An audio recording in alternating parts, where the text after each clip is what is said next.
All right, one of these days I'll get some music for that opener. I mean, I had music on it before, but unfortunately it kept triggering the algorithm for demonetization. Not that this really matters because these are all demonetized eventually, anyways. But, anyways, welcome to the Great Debate Community Discord server. Yes, I'm trying to use the Discord server more often, mostly because Bullinator, uh, Moon, and Cheshire have kind of forced my hand to try to do more stuff on Discord. So here we are on Discord, and we are going to do a little review on Tjump's. I guess, can I use the word debate for that? Is that okay? I don't really don't want to call it debate. I don't know what that was, but we're going to talk about that. And then I have somebody that was in the live chat who hasn't been in here before, Zach, aka Sir Captain, that thinks he might have a defeater for my special pleading argument, and I'm really cool about that. I'm like, wow, that'd be awesome because I really like to see if somebody can actually defeat this stuff because every single time people try, they fail miserably. Matter of fact, I kind of have a rule now: if they can't articulate the argument, they don't understand the argument, and so I don't bother with those people any longer. I want some fresh blood to come in and try to explain why I'm wrong, supposedly, when I'm not. But anyways, got T Daily in here, got Zach, got Shadowlink, got Lurker, I got a few other people coming in. And I've got coffee, so we're good to go for at least an hour or so. So, Zach. Hello. Hey, bud. How are we doing? Okay, in a nutshell, I mean, have you listened to Tjump before, dude? His name seemed familiar, and I think I have, but I don't recall any specifics. Okay. So I would like to say this is first time, I'd say. This was my first time debating him. Is this Blake? Yes. Awesome. Cool. I'm glad that you made it. I wasn't sure.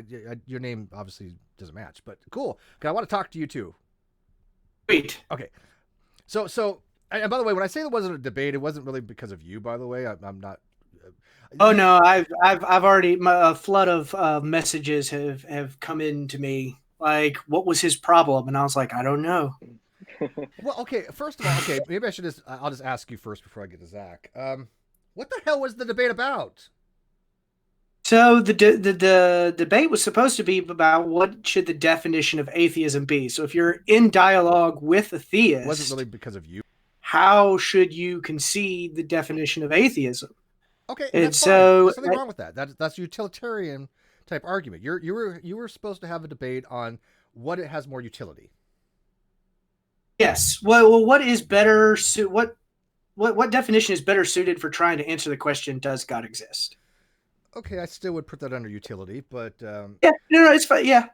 Okay, so there's a few things that I would start off with. One, because I didn't really like the way you were explaining stuff, even when it wasn't as bad as Tjumps. But the first thing I would have done, and see what you think if you agree, is I would at least got Tjump, which eventually he does acknowledge, the normative uses in philosophical understandings in academia, right? Which, you got mostly correct. But let's just make it simple. Agree. Real quick, let's just make it really simple. For academia, it is normatively understood. Atheism is the position that there are no gods, or that theism is false, or the rejection or disbelief of theism, generally speaking. Would you agree? Yes. All right, and I think Tjump does acknowledge that, right? I mean, he has said that yes, it's academia, but who cares about academia? That's kind of his position, right? Correct. Okay. And that he thinks that the definition should be determined by new atheists, essentially. Yeah, and he makes a misunderstanding what Oppie said, because I had talked to Oppie. This is where he gets this from. This is from a hangout and discussion I had with Graham Oppie, where Oppie was talking about usages. And I wasn't disagreeing with Oppie, because what he's trying to explain is that these usages are what we use words for to convey certain things. But in academia, the words mean, or at least are normatively are best understood in certain contexts to avoid any kind of ambiguity, avoid any kind of special pleading, avoiding any kind of logical or category errors. And those are where I think the heart of the argument lies. The whole thing about what definition is or is not, I think is ridiculous. I've said this for years, and I know a lot of people go, well, Steve, all you do is talk about the definition. No, I don't, and that's where they get a mistake. If one understands that normatively the usage of these terms in academia differ quite from Tjump, then it goes to your debate. What has better utility? And what you would have nailed him on is the utility aspect and the fact that your usages do not lead to special pleading and category errors, which we'll get into. that make sense? I totally agree. So I thought I made those. Again, it's one of those things. Like I probably said it once and briefly. You know what I mean? So I tried to lay out at least 4 objections to his framework, and then what I assumed to be 3 advantages, supposed advantages. I tried to undercut those 3 advantages. Yeah, well, you And don't so, skip us saying though the correct definition. That's where once you start saying that, yes, normative term. yeah. Well, what does he mean by correct definition? Correct, as in to me that implies there's some kind of intrinsic usage, and I keep trying to explain to people atheism is a polysemist term. It doesn't have any intrinsic meaning or usage. It can mean many different things. Yes, and that's what I was trying to explain at the beginning by laying out different language games. It depends on what language game you're trying to speak. Just like what you're saying. Like the definition doesn't matter that much. What matters is what are the normative rules of the game. Absolutely, and this is something that we don't even get enough credit for. Is that 3 years ago that discussion basically would have triggered people, right? If you would have said 3 years ago when I was around, because I was doing this, hey, an atheist generally is understood in papers, if you go read them, or in academia, as the belief God doesn't exist. They were all up on that. They were like, no, you're just wrong. Now they have to accept it because the evidence has been overwhelming, right? They have to accept that as normal. I'm very tired of this. the whole lack theist definition, as Ozymandias calls it. It's frustrating and you're right. People get very triggered very quick. But I would have nailed him more on why are you calling it the correct definition? Correct means there's some value to it. You're saying that there's an incorrect and a correct definition. If he's saying that his definition is correct, he is by fiat saying that your definition is incorrect, right? Because one is completely different from the other. Now one entails the other. But that's what I would have nailed him on. But he just argues by fiat, because when you ask him for any kind of evidence to support his positions, he never has any, ever. Oh, and by the end of it, he was saying that the truth of the question doesn't matter. The question doesn't matter. Theists don't matter, which he says theism is logically prior to atheism. He says atheism doesn't matter. The truth doesn't matter. The philosophy doesn't matter. I was like, what argument could I possibly present here that would be stronger than the argument you just gave me against yourself? Yeah. He accuses himself from the arena of reason and logic. He just himself from it. Yeah. Stephen Law has a term. He calls this going nuclear, where just everything is just taken off the table. How does it help his arguments? I mean, how does he even think that it does?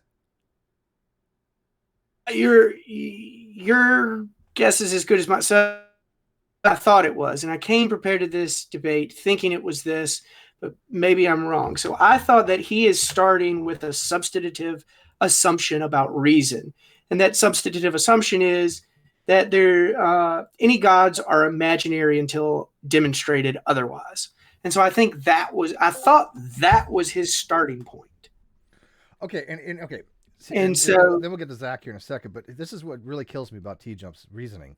As soon as he says that all gods are imaginary, and he is a positive theist, I mean, he has even said that in the debate. Yeah. But as soon as somebody says, "Look, all gods are BS," okay, then why do they even want to use the lack theist definition? They're already accepting that they are a philosophical, atheist. If I say all gods are BS, I'm holding the position there are no gods.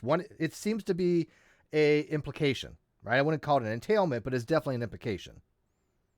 I'm with you, and so I don't see what advantage his view has by basically just putting half a view forward, by just being a pure skeptic on one side of a question.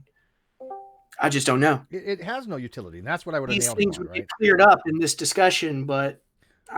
His argument should have been the utility for using lack theism is for political reasons, because that's what it's put forth of, because that's what the American Atheist has said. This is what Pam Whistle, the editor of American Atheist, somebody who I've talked to, said this exact same thing, and she's told me she says tell atheists to stop using American Atheist as a philosophical source. It's not, it's a political source.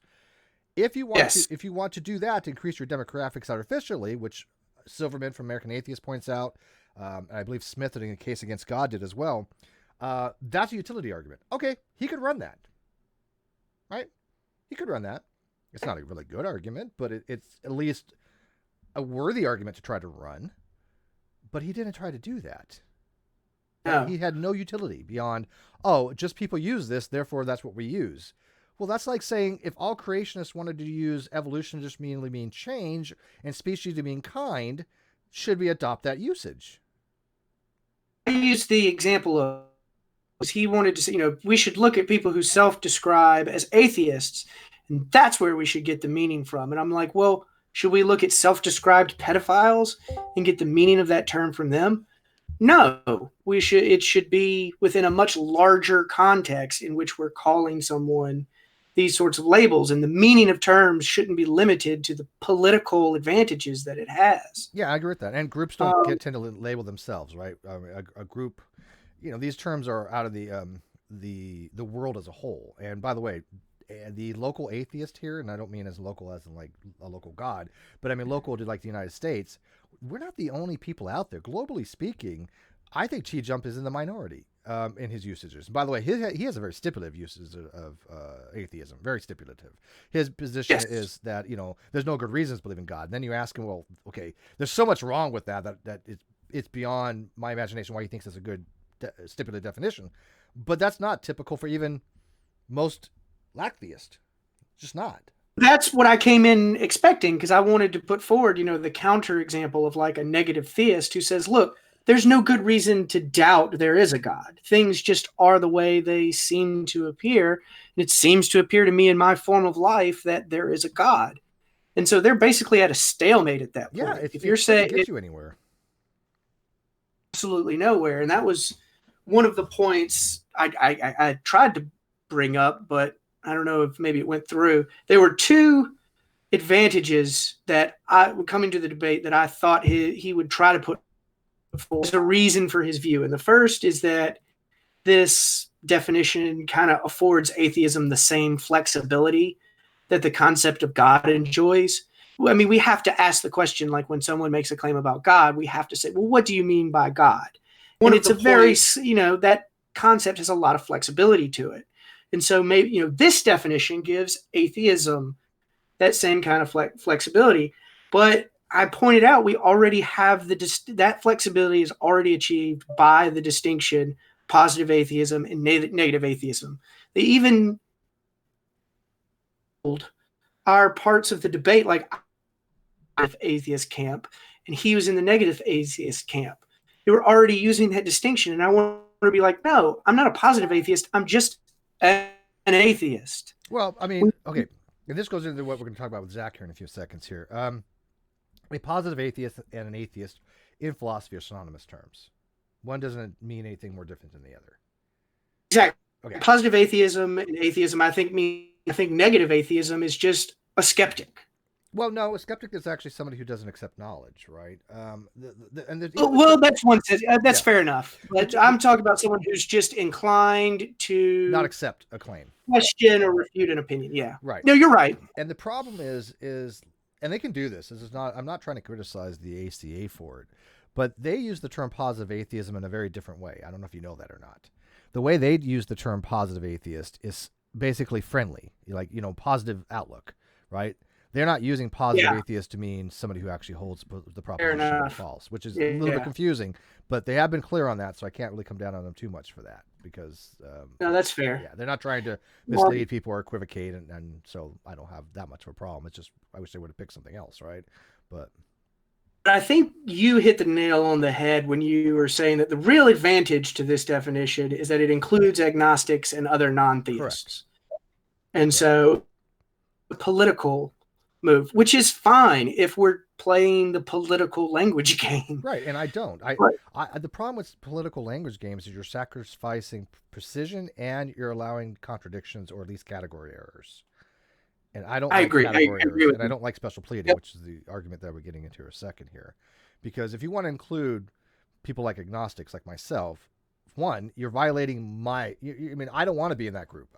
Right? It's like, hey, you have this label. I'm not a part of this. Don't be trying to force me demographically into your little camp there, right? I find that to be disingenuous. I was trying to make that point that you're not begging. In my definition, the definition we're using doesn't beg any questions against agnosticism or fideism.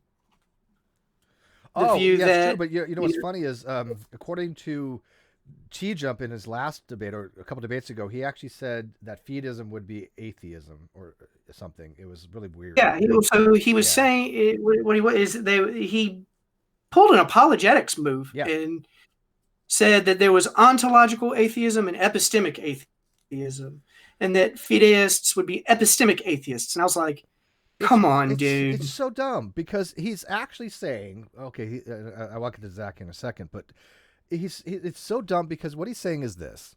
He is saying there's, under his stipulative uses of atheism, there's no good reason to believe in God. Therefore, a fideist has no good reason to believe in God, even though they believe God exists, but they would be an atheist as an epistemic atheist, but on the ontological claim, they hold God exists, which is confusing as hell. Yeah, I'm saying, like, how is that not introducing the risk of confusion when you're trying to have a discussion with someone? Like, I don't know. I don't know. It's weird. and it kind of violates the norm that we have when we have these types of discussions of trying to convey something, right? To have a dialectic and suss out certain things. I think that he tries to confuse and obfuscate things because he's trying to run this weird epistemology that only he uses that doesn't work. Obfuscate is the perfect word here. I think that's exactly what he was doing. Steve? Yeah. Chat's saying you're a little bit I just quiet. turned it up. Yeah, I just turned it up. Thank you. All right, so let me ask the captain here because this will kind of go with what I was going into before. By the way, I so far I think Zach, you kind of agree with what we've been saying, correct? Generally speaking. Oh, okay. For the most part, I definitely do agree. I think for me, it just comes down to some aspects on terminology. I think I define things a little bit differently than you guys. But before I maybe specify in what way, my whole position, is that, we define words to make it so that we can understand each other better. And we ground the words in somewhat I disagree what at least seems. I disagree. Yeah. You know why I do? It's before I'm not to cut you out, but real simple. We don't define the words. Dictionaries do not define words.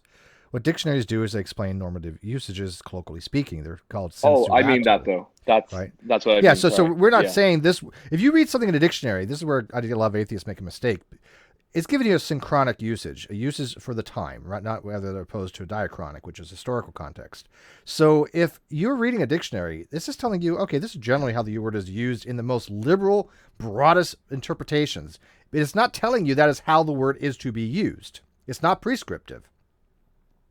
Yes, no, sorry, I'm aware. I was just using define in a more colloquial sense, okay, but I know why you objected there because I know that's I'm glad you do because I got to tell you, a lot of people don't. They say, oh, well, what do you mean a dictionary doesn't define words? I'm like, oh, just kill me.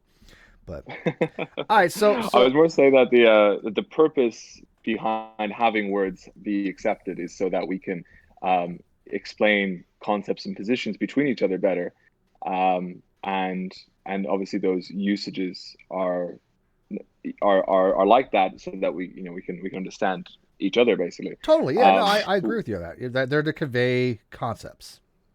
Yeah. Right. So with that in mind, I'm certainly not saying that I'm opposed to any alternative definition or usage of a term, or even that I'm asserting mine is necessarily correct. But essentially, I identify as an atheist, and the way I if you were to ask me what my position is, what that means, it's just that I lack belief in God, which I understand. I think you guys mentioned sort of opposition to it politically, which I thought was actually really interesting. That I haven't actually looked into it all, so I can't weigh in there. But that's just how I use it, on the basis that that's how I see it used by atheists. Well, by internet atheists. Not you don't see any scholar using it that way. Any philosophical person. I've never seen a philosopher use it that way. Sure. But let me ask you this. Okay. I've seen many of that. Yeah. All right. So I get in what you're saying. Before I get into the actual the special pleading argument that I had, do you though? You accept the usages of atheism as merely being somebody who doesn't believe, but you yourself, do you hold the position there are no gods? Are you a positive atheist? I don't. You're not? I do. There are gods that I believe don't exist. Yeah. but I don't believe that there are no gods. Okay, so you would be okay. Again, I'm not trying to label you, but you would be considered That's to be okay. more agnostic, right? In a Yes, philosophical I would context. consider. I also have referred to myself as an agnostic atheist. No, no, And no, not the agnostic difference, atheist. Just agnostic. Don't forget. Don't slam epistemology and ontology together. It just confuses people. If well, I perhaps I might have say to talk about the definitions for it because my understanding is that agnostic. So atheism and theism refers to belief, and agnosticism and Gnosticism refers to knowledge. yeah, that's bull. Yeah, people that tell you that don't know what the hell they're talking about. Okay, they're wrong. They're just simply wrong on that. And this is one of the reasons why I wanted to have a discussion with Jacqueline Glenn, because she said that years ago on the Rubin Report, and I about lost it. I was like, stop, just stop. She's so wrong. So yeah, that's just bad epistemology right there. We'll get into that another time. Knowledge implies belief. Knowledge is a subset of belief. Yeah, knowledge is a subset. I of belief. agree. Yes. Yeah. So if what I would say is this: if the proposition is at least one God exists or existed, I'm going to be theory of time. So if I have a belief God exists or did exist at one time, I would call that a theist. Would you? Yes. Okay. Now, if you have no position on that either way, the term is called agnostic on that proposition. Now, you don't have to take the label. I'm not trying to label you. People think I know. That's okay. I'm not. But you would be agnostic on that proposition rather than having any other disposition toward it, right? I would agree with the position. I wouldn't necessarily agree with the label. Okay, but fair enough. In all aspects, I agree. Okay, fair enough. All right. So now I'm going to run with you the special pleading argument that I posted to you that you looked at, okay? I'm not going to give the technical aspect of it because I really don't think you need to be unless you really think something's wrong with logic. Let me know. But yours seemed to be more of an epistemic issue. So I agree with how it goes. My issue is with the way the terms are defined, in the sense that, and I'm perfectly happy to be corrected on it, but the way I see it is that the way the summary of what I see in this is that you have two different words. Or two words technically, weak atheist and weak theist, and effectively both just have the same definition. Therefore, they are the same thing. That's what I'm simply seeing. And you're not too far off, actually. And let me explain why. Okay, so I'm going to do this step by step. I'm not going to go through the exact proof, but I'm going to do it in more of a heuristic type approach. Okay, because I think it's going to be easier for the audience. All right, so we're going to assume certain things. We're going to go step by step. And I love this, by the way, because you're one of the very few first persons I've had in a very long time that wants to do things systematically and wants to just have a conversation rather than just, do it like, shotgunning, weird things that have nothing to do with anything. It drives me nuts. Yeah. So we've agreed for this discussion, the proposition of at least one God exists or existed is going to be the proposition of theism. Yeah. Okay. If you accept that, we've decided that's going to be called theism, right? Mm-hmm. If you don't accept it, you call that atheism, right? Correct. If I don't accept it, I call that atheism. Yeah. Okay. Would you also agree, though, in various terms like lack theism, it is a weak atheist position? Yes, that term is synonymous with that. Yes. Okay, so this is so easy right now. Love this, man. This is like perfect. I mean, you've gotten farther than most people so far. Okay, because they don't even understand the argument. Great. I'm actually happy. This is me happy. I don't get happy very often like this. Because I've done this so many times, right? I get 30 seconds into the discussion and they already have no idea what the hell I'm talking about. So this is great. All right, so we've established theism, weak theism, and you're calling weak theism, we've established theism, weak atheism, and you're calling weak atheism, atheism. Pretty much. Right? Yes. All right. Yep. Now, here's the special pleading argument. For every proposition, you have a negation, right? P or not P. Mm-hmm. So given the proposition, at least one God exists, right? And we'll make it even simpler. Just arguendo. This is called God exists, okay? Because I want to get into some of the nuances. But God exists. We'll call that the proposition. If you don't mind me changing it. Is that fine? I'm not trying to do anything sneaky here. All right. So what's the negation of God exist? The no God exists. Right. God doesn't exist, right? Or no gods exist. Same thing. Okay. Mm-hmm. So you have either the proposition is that God exists or God does not exist. Mm-hmm. Or gods. But we'll just call it God for sake of the argument. All right. So So go with singular. if you accept that negative proposition, you would be a hard atheist or strong atheist or positive atheist that Blake was arguing for, right? Yes. Okay. And in philosophy, that's called atheist, right? You've already agreed on that. On the basis of what you've told me, I wasn't aware that it's used like that in philosophy. Really? So I'll Okay. accept.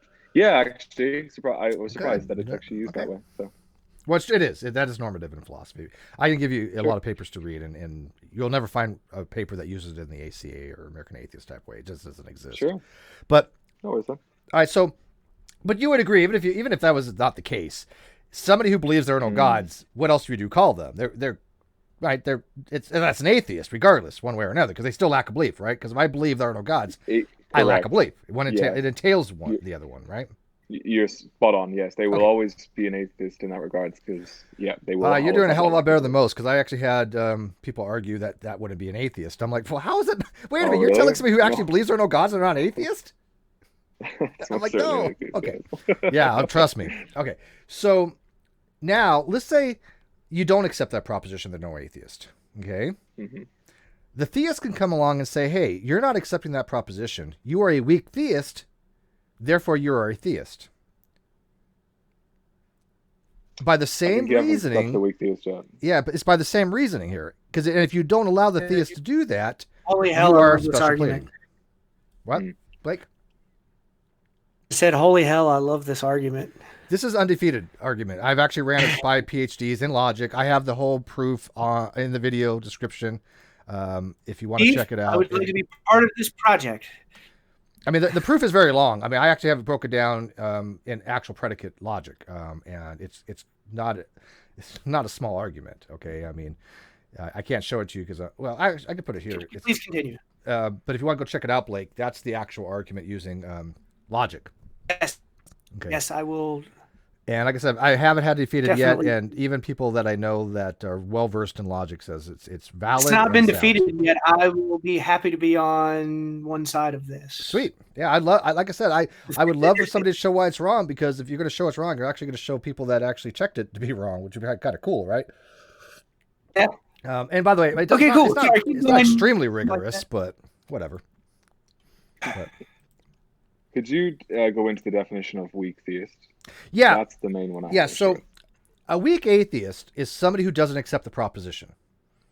We're going to say that regardless of what the proposition is, we're just going to call that P.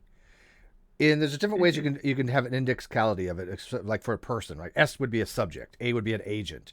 So if I say BAP, that means the agent believes P. If I say BSP, the subject believes the proposition. So if I say S believes P, I am saying the subject believes the proposition, right? So given the case that you don't accept a proposition like there is a God, you're saying because you do not accept, you are an atheist. The theist could do the exact same thing and say, well, if you don't accept the proposition that there are no gods, you are a theist, because you would be the weak case condition. The positive case condition for any proposition is BP, believes the proposition. The negation of that, right? The belief of the negation is B, not P, right? That means a person who believes the negation of it, or that the proposition is false. You can also say BS, not P, if you want to. So if a person has BS, not P, where they believe the proposition to be false, that is a positive atheist. But if they merely have not BSP, meaning that they just don't accept it, they are a weak atheist if the proposition is that God exists. By the same exact reasoning, they are a weak theist if they don't accept the proposition God does not exist. It is the same logical value, because it is not BP, not accepting the proposition. It's just the proposition differs, right? It actually going to be not B, not P if you want to get technical, right? Because you're saying I'm going to warn you, bro. This logic is ironclad. Oh yeah. Why do you think I pissed off so many people? Because I swear to God, I've had some of my arguments talked about over coffee under, with atheists all over the world, and every time somebody says, "Well, yeah, I hate Steve because I can't defeat his argument," I'm like, "Well, why don't you? Why is that? Why do you hate me for that? Wait a minute." It's like I don't understand that. It's like if the argument is actually valid and sound, why not take it to heart and be better at your argumentation because of it, right? Basically set it up as a puzzle. And so when you see that all the different ways out of the puzzle have implausible implications, do you see what I'm saying? Like, how do you get out of the certain, like, hey, this implies this implies this. All right, well, how do you get out of it? Yeah, I've done you can't. Yeah. But they just, what I've actually said? I swear to God, I've actually heard this before. Well, the logic is correct on paper, but in the real world. Do you know who actually also told me that besides atheist? A guy named Matt Slick. You familiar with him? Oh, Matt Slick. Yeah. He actually told me things almost verbatim one time when I was explaining to him why his tag argument was bad. And he said, well, your logic is right on paper, but I'm like, hey, wait. No but here. But. No but, yeah. Cool. So Steve, as I have said, I have no objection to logic. So what I want to propose to you, and this may require you to clarify more on what this means. Go for it. But my whole thing is that the way weak atheist and weak theist are defined, only those two, the rest are fine. That I believe they are in fact the same definition. They are just missing. There is more words in both of them that includes the alternate. If we look at there are two phrases that express the same concept. Is that what you're trying to say? Yeah, I just put in the live chat, and I'll put them in the internal chat too. I'll put it. Sure. I put them in. Oh, actually, I put them in introductions. I'll put them in. Let me put them in the. What is it called? The stream chat. There we go. Stream chat live. No, shoot, went to the wrong one. Oh, sorry, I went to the wrong one there. Stream chat. So I put in the stream chat. It should be able to show on the outside. But so weak atheist is not BP. Weak theism is not B, not P, because the weak atheist says I don't accept the proposition, and the weak theist says I don't accept the negation of the proposition. And by the way, the agnostic doesn't accept both, which is not BP and not B, not P. So this is the thing: is that a weak theist, right? Mm-hmm. So if a weak theist is someone who merely holds to a lack of belief on the non-existence of, right? Because I'm reading what you've written to clarify. Yeah. And then a weak atheist is someone who merely holds to a lack of belief in the existence of gods. Based on your definition, my problem here is this is an aspect of merely, because there is more that's implied by this position. I want to clarify: can a weak theist, by your definition, believe in God? Okay, not the way I'm using it, and let me tell you why. Okay, I am trying to show something very specific, right? A weak atheist, right, I'm having to involve epistemic properties here, right?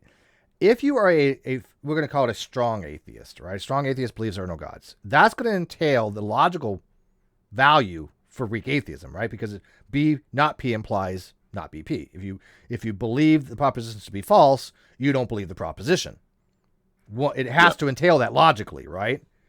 But what I'm saying is a weak atheist is holding to the position that merely not believing P is atheism, not somebody who actually holds to the belief that the proposition is false. That's why I threw in that merely, right? Because I want to make the distinction between weak atheist and positive atheist, or strong atheist, or academic atheist, or philosophical atheist. I'm trying to show that somebody who says I'm a weak atheist means I do not believe.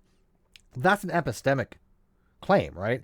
It's not, because if I would say, hey, look, I'm an atheist, I believe there's no gods, that's going to include I don't believe. But I'm saying, no, it's a weak atheist is somebody who actually says I don't believe, but that's merely what it is. That's why it has to have that epistemic part's no problem. thing to it. Yeah. Yeah. So weak theist that I have a problem with, because I don't see how someone can merely hold, like have only one position, and that being a lack of belief on the non-existence of gods. Because if we remove the aspect of merely. No, I know what you're trying to say. I do. Yeah, I do. But here's the reason why: because you have to move past the, and I hate to say this, but the indoctrination of these terms that you're used to. Like theism, you're used to being somebody who believes there's God, right? Yeah. But that's again, these are just words, right? In my proof, I'm doing the same thing that the atheist is doing, because the atheist normatively is the position there are no gods. That is what atheism is best understood and mostly understood in all of literature. Okay. So if you don't hold that proposition that atheism, or you don't hold the position that there are no gods, you're not an atheist, philosophically speaking, right? Because that's what's normative. You are a weak atheist. And then you're just taking that and you're saying, but because I don't accept the proposition, I'm going to adopt the label as atheist. Now just take it the other way around. Say, look, if I don't adopt the proposition and accept the proposition there are no gods, I'm just going to call that weak theist, and so that'd be a theist.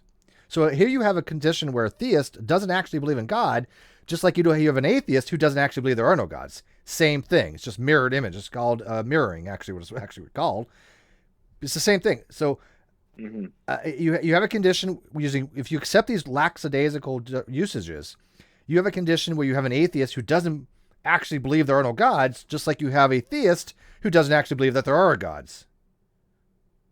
You intend the pun of lacktheism and lackadaisical there? Because if you did, No, man, that was worked just epic. well. You give me too much credit. So accepting how you define them, I have no opposition. But I think my from the way that this answer to weak theist and weak atheist is used, because if the position is in fact then the same, and the only difference is in the label, then it really I think it brings down the term at least weak theist on the basis that I only have heard that in one aspect, which is not the same way, but it seems to be not. Even makes it useless. Label then. It makes the term. Yeah, that's my argument. It makes the term theist useless, just like it makes the term atheist useless, or at least less useful. I shouldn't say. Well, totally it only useless. makes weak and weak. It only makes weak atheists and weak No, because you're using weak atheism to mean atheism, right? You're using atheist to say anybody who doesn't accept the proposition there are gods. It waters it down because now you're putting it in the negative, which has no real utility to me, because I don't want to know what you don't believe. I want to know what you do believe. So you're saying I don't believe this. Okay, great. So what? I want to know what you do believe. Just like to a theist who says, look, you don't hold the proposition there are no gods. You don't believe that proposition. You are a theist. And you argue, well, wait a minute, I don't believe in gods. Okay, great. Same like the atheist who says, wait a minute, I don't believe there's no God. It's the same thing. Because you're taking these terms that actually have a normative understanding, like theism is the belief that there's gods, and the atheism is the belief that there are no gods. These are normative. Those are actually called contradictories. That's not a dichotomy. It is a contradictory. And what that means is that if theism is true, then atheism has to be false. And that's why they do this propositionally too. That's why we don't really talk about atheism in psychological states. So if theism is true, atheism has to be false. They both cannot be true at the same time, right? And they both cannot be false at the same time. It is either the case that atheism is true or theism is true. Those are called contradictories. They would be called what's called contraries if they both could be false at the same time. For example, Christianity and Judaism are contraries. Right? If Judaism is true, Christianity must be false, and vice versa. But they both can't be true, but they both can be false. That's the understanding of these terms in philosophy. This is why when we say atheism and theism are contradictories, they are positions of an ontological nature that you're taking a stance on. The theist says, I take the stance that ontologically there is a God. But the other option is there are no gods. And the atheist says, yes, I'm taking that position that there are no gods. They both can't be right? One of them has to be wrong. This is why it doesn't make sense to say even atheism is wrong in the lack belief case. What would that mean, right? It only makes sense to say atheism is right or wrong if it means the positive case, because you're making a positive claim. If you say, I don't believe gods exist, what does that mean to be true or false? It doesn't really... I agree. It doesn't apply. Yeah, it doesn't have, it's not truth apt, it's called. This is another reason why I think that Blake in his argument should explain that to Tjump, That was my point to Tom Jump tonight, is he was listing off psychological facts about people. And I was like, look, our question is, what should something be? You're giving me facts about people's mental states that aren't relevant to what Steve was just talking about, the ontological, absolutely right, like the contradictories. All the contradictories. Yeah. Psychological facts about people don't matter. Yeah, psychological things are not truth apt. They're not testing. You can't test them by argumentation. This is one of the reasons why atheism is not thought of as a psychological state, because a psychological state cannot be true or false. Because if I said to you, hey, Blake, agnosticism, which is a psychological state, it's a second order belief position, but it's a psychological state. If I said agnosticism is false, what the hell would that even mean? Think about that, right? If agnosticism is understood as the position that you don't believe gods exist and you don't believe gods don't exist, right? You have no belief either way. What would it even mean to have a psychological state that's false? It has no really meaning to it, because sure, you can argue that somebody doesn't have that state, but agnostic is saying that the question is somehow indeterminate, and that the theist or atheist could then disagree with them and say, no, the question is determinate. No, I would argue otherwise. Most agnostics are not going to say the question is indeterminate. What they're going to say is they can't personally evaluate it, right? They can't come with the truth value for that proposition. Can it be both? Does it have to be one or the other? I'm just asking that question. Clarify. Yeah, I'm just asking that question for like, why can't it be both? I don't know. Like, I don't know. A proposition cannot be both true and false. There's a law of excluded middle. It must be one or the other. No. That's not what I'm saying. Right. Go ahead. Maybe I misunderstood. I want to suss this out because I really don't understand what you're asking. What do you mean both? So the agnostic can also say that the question itself is indeterminate. The agnostic can say, I find the question indeterminate. Therefore, I'm an agnostic. Yeah, Can't we have agnostic in both senses? Yeah. One refers to mental states and one doesn't. I actually wrote a blog on this too, believe it or not. It's called Agnosticism in 3 Ways. I actually did a video on it actually as well. I will put that in the video link here in the live chat and in the... Okay, so what this is this. Agnosticism is generally understood commonly as the position of you don't have a belief either way. Okay, so you neither accept the proposition or you reject it or deny it. However, yes. the original uses of the term agnosticism was a normative epistemic principle. This was Huxley's uses of it. And Huxley thought that he wanted to develop some kind of things which I would consider to be a precursor to scientific methodology. Okay, but it was borderline logical positivism in some ways, but it was a normative epistemic principle basically saying you shouldn't accept something unless given enough reasons to do so, which I think is pretty vacuous, but it was a methodological approach. The other way of looking at agnosticism is called a epistemic proposition. And the epistemic proposition is the knowability of gods, right? Not so much the intelligibility of it, because the question is intelligible, but epistemically, the question is, can you know if gods exist or not, right? So a type of agnostic, like a zero data agnostic or a temporal agnostic or a weak agnostic, is somebody who would say, I don't have the position that gods are unknowable, but I don't have a position on the proposition either way. But that's not normative usages. The normative usages for agnostic is somebody who is unevaluated on the proposition or suspends judgment on the proposition and doesn't say P is true or false. So yes, the terms could be used multiple different ways. So they are what you're asking. Yes. Could it be more than one thing? Yes. I'm trying. Yes. So my aim is to capture all those senses by saying that the agnostic thinks that the question is in some way indeterminate. Yeah, now, whether they think it's indeterminate. Yeah. But somebody else might be determinate. To be fair. But the problem is that other people have determined, right? You think there's no gods. You made a determination. So that's the disagreement that I have with could be a reasonable disagreement, you know? What do you mean? So like maybe the question is indeterminate. Maybe the evidence that I think counts in favor of atheism doesn't actually count in favor of atheism I believe it. But you do believe it, right? I mean, you believe atheism is true. Yes, because I believe other things are true that then imply or in favor of my believing in atheism. Yeah, no, I don't have a problem with that. I mean, here's the thing. When you believe something, you're convinced, right? So you believe atheism is true. It's an attitude that I have towards, like, I would take it to be true. Yeah. I don't have an issue with what you're saying at all.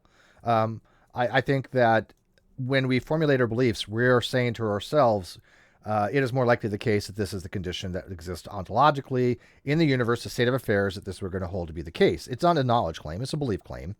But by doing so, you're no longer indeterminate, right? You're no longer saying, I don't have a position on that proposition. You are saying it's false. Just like when Tom Jump says all gods are bullshit, he's saying that the proposition is false by implication. I am saying that agnosticism is false in the sense that I believe reason can bear fruitful results in our inquiry of whether or not God exists. You would say strong agnosticism is false in the case that strong agnosticism... It seems like the way we're using terms, yeah. Yeah, because strong agnosticism would be the position that gods are unknowable. That's something that you can argue, right? One way or another. You can say, look... Okay, I see what you're saying. Yeah, I can say, look, you have the claim that gods are unknowable. I believe gods are knowable. Let me argue with that, right? Yes. I think that's exactly right. So yeah, as an epistemic proposition, agnosticism could be true or false given the knowability of gods. Yes, but we're talking about ontologically, not epistemically. I see a lot of people confuse those terms, but we're talking about relationship to God's existence. So if you say, I don't have a position on God's existence, that is not a truth or false claim. That's not a proposition. That's a psychological state. Well, yeah, you're describing your psychological state. Yes. So you are not putting that forward as a proposition to be true or false, independent of facts about you. Yes. That's why agnosticism is generally referred to as a psychological state and not a propositional one. Very good. All right. So Zach, so back where we were with this special pleading argument. Do you see by just looking at the logic that if you have not BP or not B, not P, it's basically saying I don't believe the proposition is true and I don't believe the proposition is false. That's what the agnostic position is, right? So if not BP is weak atheism, then not B, not P has to be weak theism. There's nothing else it could be. That's why I labeled it as such. What else would you call that position? Because like I said, they are contradictories, right? Sure. So, sure. No, I agree. So as far as like the way it's all defined, again, no objection how it falls out. It was based off of the usages that I have. But I guess if regarding that structure, then I was going to ask you then as a side thing. I'm just saying I got to go in a moment, but okay. This has been great, dude. I appreciate this immensely. I like these types of conversations with people. I enjoy this all, man. As far as the way, so let's just all accept for a moment how you guys define atheism, right? Why, if I look at it from a technical perspective, even though I've already said I don't mind as far as how words are used, but I consider the A in front of theism, like the A in front of Gnostic and the A in front of social versus, like say anti-social and whatnot. Now, I know you've referenced philosophy as using atheism in this positive way, and I'm just wondering then, how would you determine, as far as it seems you're also opposed to the common, you're opposed to the usage of atheism as the last. What, in your opinion, should be the grounds to determine how we use it, given that in the case of, say, agnosticism versus Gnosticism, we do use the A as not Gnostic, but in atheism... That's not what it means, actually. Gnosticism and Gnosticism are not related. Gnosticism is a term coined by Thomas Huxley to basically represent a position that he didn't have, that didn't exist at the time. It's unrelated to Gnosticism. Okay, they're not dichotomous. My apologies then. Yeah, if you go to Wiki, they even say on here, do not confuse with Gnosticism, which is a 2nd century form of mysticism or similar. But throw that one away then. What about? I'll tell you, the A in atheism does not represent without. This has been substantiated by Stanford. This is substantiated by Cambridge. It is very specific that in the term atheist, if you want to get away from the whole what's called etymological fallacy. Logical. Yeah, it's actually a fallacy, right? To say that the word this means this because of historical usage. That's called an I agree. Yeah. Etymological. Etymological fallacy. So the A is actually not. And what that not represents is a negation. So if the proposition God exists is P, then the A would represent not P, or God does not exist. Now, what happens when you predicate and you put belief as a disposition in front of P? You have I believe God exists, right? Or believe, I don't throw the index in there, but believes God exists. So if you have not P, God does not exist, and you predicate it, you have believes God does not exist. That is why atheism, when they say is a not, it is the belief God does not exist, because it's a negation of the proposition. Yes, I see it. There's a super chat for 5. That's that philosophical state is what's also called second order belief, IIR see ... What does order of belief mean? What's a first order of belief? Oh, that's a great question, Kwasa. Okay, first order belief is a belief like I just described. It's a belief about the proposition. If I say the proposition is true, I'm giving you a direct first order belief on that proposition, right? Now, I can believe it's bullshit. I can believe that it's not even a question. I can have an infinite amount of different types of beliefs, right? But if I'm having a belief on that proposition that is true or false, that is a first order belief. A second order belief is a belief about a belief. Like I hold the belief that I believe that I cannot properly evaluate that proposition. I can't say whether it's true or false. So I have a second order belief, a belief about a belief of the proposition. That's the differentiation between first order and second order, which, by the way, Blake, you might want to check out. I have another argument that shows that even in the lack theist type position, that still has a burden of proof because of second order justifications, which really has triggered atheists over the years. I've made a similar argument, but I probably haven't cashed it out in those specific terms. But yeah, you basically have your burden of justification is that you've got to then start considering all the considerations which might count in favor of theism or atheism. And or so that comes why do you hold a position, right? Even if you say I do not believe you, to be rational, that requires a burden of justification, which was also known as the burden of proof. Now, there are people out there like Stephen Hoyt who doesn't like that terminology, but he doesn't really make a great argument to me about why they should have a different usage, but he recognizes that typically speaking, burden of justification and burden of proof are often used synonymously, and I do use them synonymously. I do as well. Yeah, I find that it's most common when in my readings. He would like to have them changed a little bit, and I recognize he does know a lot about epistemology, and he runs good arguments, but he's never said that I'm wrong. What he'll say that Steve is arguing things that are in accordance what you would actually learn if you go take these college courses, right? Now, he'll say that he'll argue, like, for example, he'll argue that knowledge is not a subset of belief, right? Now, he knows that Stephen Hoyt will argue that knowledge is not a subset of belief, although he knows. How is that possible? How could you know something unless you believe it? Because he's not wrong on this, but he's not right either. So there are various theories out there called non-belief first theories, where there are Tarski's semantic theories of knowledge that you do not have belief first, okay? But they're not commonplace. The most common theories that you'll find out there, like JTP and JTP plus, as you know, knowledge is a subset of belief in those theories. So when I'm explaining to people, typically knowledge is a subset of belief, Hoyt will agree with that. However, he finds the other theories to be better, and he'll argue for those positions, which he's perfectly allowed to do. That's what philosophy is about, right? Arguing what you think is a better way to have a theory. But he won't say like, well, according to JTB, knowledge is not a subset of belief, because then he knows he'd be wrong on that, right? Because according to JTB, of course, obviously. it is. I mean, that's just an explicit contradiction. Yes. So, but he takes it one step further because he's a very well-known philosopher in the community.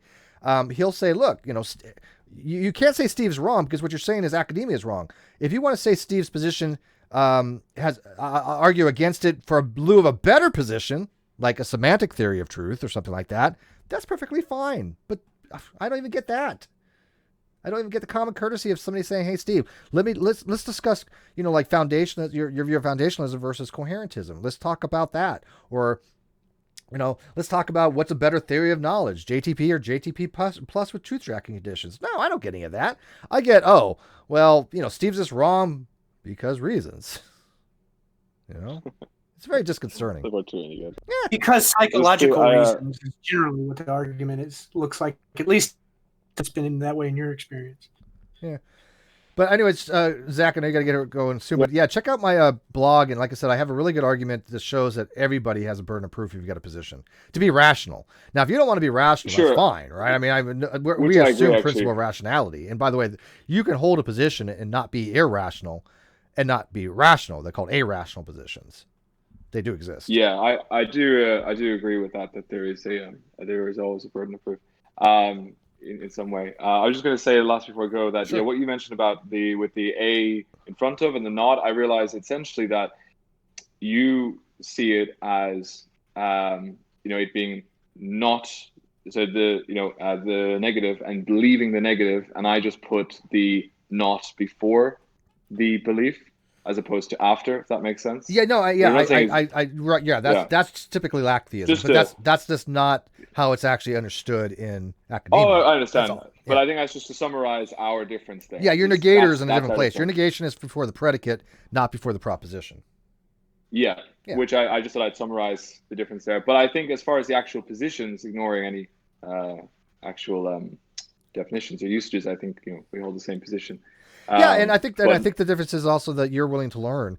And even if you look, my goal is this: even if somebody wants to accept the poorer definitions, because I think they are poorer, that's fine. That's their prerogative. But I still have no defeater from them for why it doesn't produce, a special pleading argument or a category error, which we will get into next time if you want. But that's dealing with theological cognitivism, because if you accept certain sensu lato usages like merely not believing, then a theological cognitivist would be an atheist. But there's a problem with that. You cannot stick a theological cognitivist into atheism, because a theological cognitivist says that's not even a category to be in. It's not even something that is a category, right? Yeah. So it kind of nullifies the entire theological cognitivist position. So I've never had anybody explain that to me, which is another one of my arguments. I have a lot of arguments.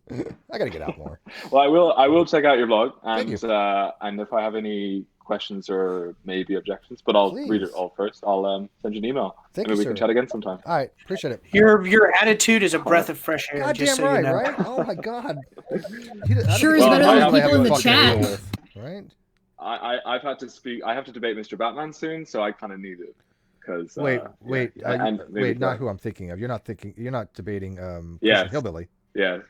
Get out. Yes. What? Well, I wanted to take why? Why would you do this? Do you know what a horrible person he is? Yes, I know, God. I've spoken with Modern Day Debate about doing it there as well. I have to throw some objections on this, but whatever. Well, if Good luck. send me some, because if I don't have to do it, it'd be great. Yeah, I know. I've already spoken a few times and not looking for it. I asked him though. I just thought it would be a grand initial entrance to the Do you know he was actually in my very first hangout that I've ever had? Really? Yeah. Oh wow. That's how long I've known Christian Hillbilly. That's a name that most people probably wouldn't even recognize. But when you said Batman, I knew exactly. I've been around a very long time. Yeah. 8 years I've had my channels. So. Wow, man. Yeah.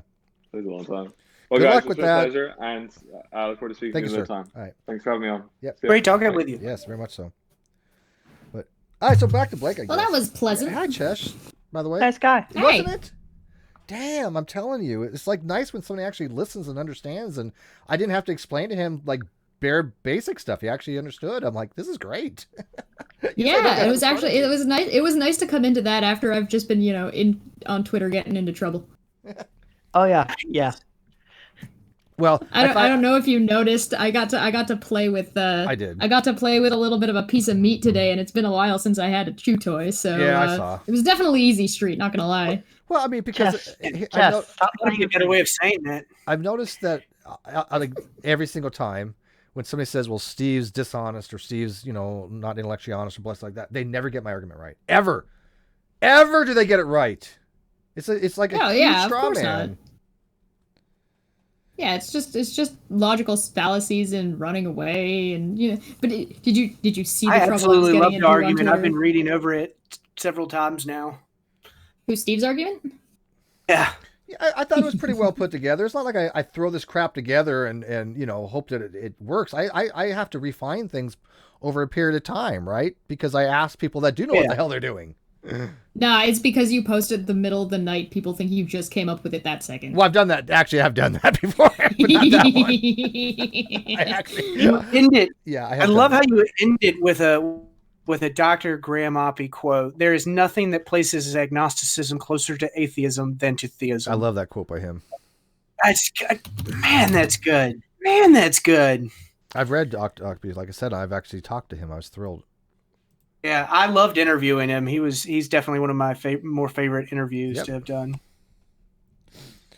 Yeah, like I said, I just wish people would get over their Pavlovian knee-jerk reactions. Like I was on the Atheist it's not American Atheist. I was on the Atheist Community of Austin just a little while ago on Facebook, and a friend of mine, Sean Hill, he was on there, and he was witnessing in real time about this one guy saying the same thing. Well, Steve, you're being dishonest. I'm like, look, here's my evidence. Here's my argument. Show me why the argument's wrong, right? Show me where I'm incorrect on this. And here's all the evidence that goes along with it. And they just won't give you a single citation. They won't give you a single thing. Well, your premise, this is wrong. Well, why? They never get into the details of why you're not correct. And Sean, that's what Tom Jump did to me tonight. He was all that was bullshit and completely irrelevant. Right. That's how he debates. But Sean had actually noticed. He said, "Dude," and he's talking to this other guy. He said, "Dude, all I've seen from you is you insult Steve. You haven't had a single rebuttal, single defeater, single rejoinder, nothing. You haven't explained why Steve is wrong in any way, shape, or form, nor have you demonstrated that you even understand what the hell he's talking about."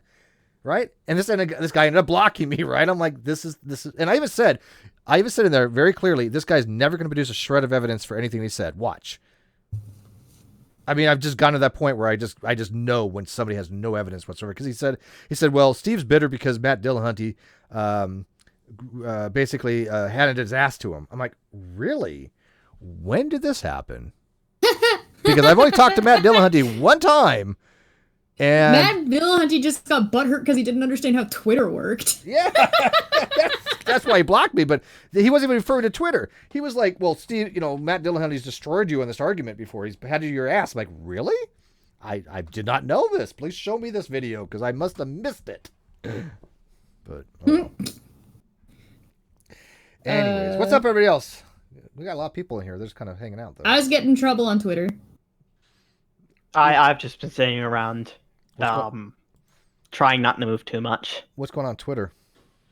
Oh, somebody essentially, I said something positive about Lily Jean, so somebody decided to come in and say some negative stuff, and I was like, okay, prove it. And then they got mad at me, and then I was like, all right. Then they got mad at me some more, and then I said, that's still not you proving it. Then they got mad at me some more. I have never seen so many wannabe just pieces of shit jumping on a bandwagon to go after somebody who all they want to do is make videos. Right? All they want to oh my make god. cosmetic No, videos. no. Get this logic. Get the logic this lady was spewing because they said they were a mom and that they had a daughter. So get this logic. They perceive that Lore did something they didn't like. By that logic, it was okay to bully Lily. So I was like, so by your logic, because you're now bullying Lily, it's okay for me to now bully your daughter. By this logic, that's what you're saying. Yeah, that's wow. This is impressive. Look, if they want to go after Laura, because Laura, she doesn't know when to back off a little bit. God bless her. Go have fun. But a lot of people are coming around going, well, if Laura's the problem, why are they bullying Lily Jean? Why are they bullying Lily? Point. Yeah, exactly. Yeah, I don't. They're like, well, the mom's the problem. Okay, great. If that's what you want to believe, okay, but does that justify the actions of these people jumping on a bandwagon because it's cool to pick on somebody? And that we're the ones arguing against cyberbullying, and we're the ones explaining to people, hey, look, if you're cyberbullying somebody just because it's the cool thing to do because you think they might have bought subs, even though that's been disproven, what kind of piece of shit are you? I mean, that's just... I'd rather build people up than try to tear them down. And it's so sad that she gets so little support. It's just so sad. Well, yeah, it's really this poor girl can't get a break, right? Right. Like, and it's because these people will not back off of anything at all. What needs to happen is a handful of either really large, and I'm talking large, PewDiePie large. I'm talking on TV large. Needs to go and actually deep dive and look at this story and actually see what has happened, because it's just this is bonkers. Dr. Phil. Yeah, but I don't know if Dr. Phil would be a really good place, but something like that, yeah. But I think what it is the internet, there's a whole bunch of people that really do have sick values. And I think that to them, it is more fun to mock people and make fun of them. Oh, this person was touting their morals when I was like, by your logic, this is okay. And then they said, I don't need to prove my morals to you. I'm like, I didn't ask you to. I'm just clarifying that you do realize that by this logic, this applies. Yeah. I invited them to come onto a show and they wouldn't. Surprise, surprise. Shocker. How was Laura on Brit's channel? I didn't watch it because I was out with my daughter today. Did you watch it? Yeah, I watched it. It was actually pretty good. Okay. I was worried it was just going to turn into like this super bitch fest where like they were all just going to go off. They didn't. They actually did a pretty good job, and they did a good job keeping chat under control. I was actually pretty impressed, to be honest. That's pretty good then. Yeah, good. I'm glad to hear that. Yeah, I hope that Sarah Kay. I hope she continues and supports Lily Jean rather than try to throw her under the bus. But I mean, I haven't got a wavered on my couple support. people They in can the come after me all chat they saying want, I that don't she's care. got a pretty good break and that she's breaking into the scene. The problem is that she's losing. Like these people are going after the people that are trying to hire her. Yeah. And so they're calling her, lying about her, and saying all this shit about her incessant. And they're calling from multiple phones, even though this is like the same. This is like a small group of people that are just with tweeting them over and over and over again on multiple accounts and she loses clientele because of it. Yeah. Right. So she'll get hired by ColourPop, and then ColourPop will drop her thinking there's all this negative media around her when it's really only like 10 people. Yeah, and the thing is that it's all run by like one girl. One of these days, though, one company I think will man up and say enough and be willing to stick their neck out. Well, hopefully Lily lasts that long. Like it's a matter of like how many times does this have to happen? How many people have to die? How many names were on the video at the beginning of our video where we were talking about this that of people that kill themselves over this kind of thing? I'm impressed that Lily still makes videos. Yeah, me too. It's really shitty. Yeah, and here's the thing, T-Lane.